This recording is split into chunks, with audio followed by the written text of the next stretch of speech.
Hi, this is Jamie McDermott and you're watching Arte Sonora.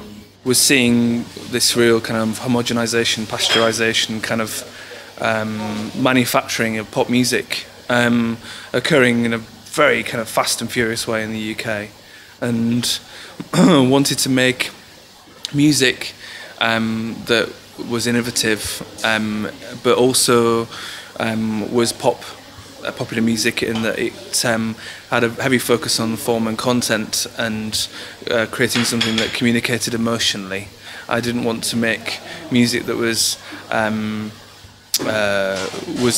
distanced between the artist and the work. I wanted to make music that was very much my raw emotions, and wanted to try and create a new form of pop music that didn't aspire to any of the established norms at that time. So I got rid of the drums initially.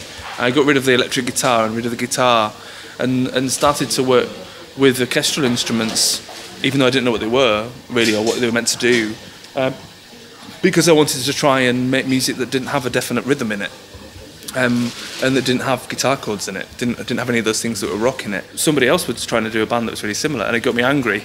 So I put an advert out on the internet, and I ended up with all these instruments that formed an orchestra, and I was like, I don't really know what an oboe does, or I don't really know what a clarinet does, but I'll write something for it. And so that's when the Irrepressibles became more polyphonic, and then this baroque pop term was started to be used by the media to describe it.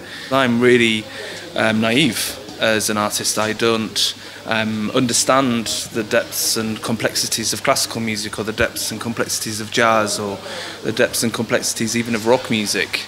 You know, I'm just playing with a string section, or playing with a woodwind section, or playing with electronics, and just making something in that moment that communicates the lyric and the intention of the emotion of the music. I also extended it further because I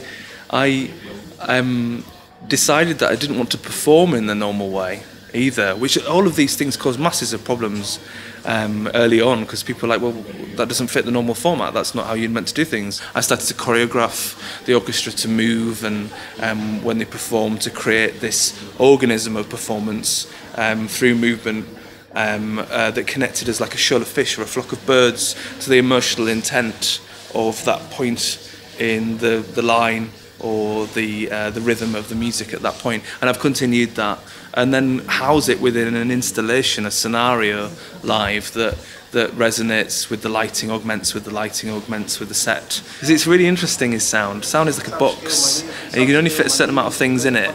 And when it's simpler, it's easier. But when it's more complex, it's more difficult. And you know, I am an artist, a composer that makes very complex sounding pop music.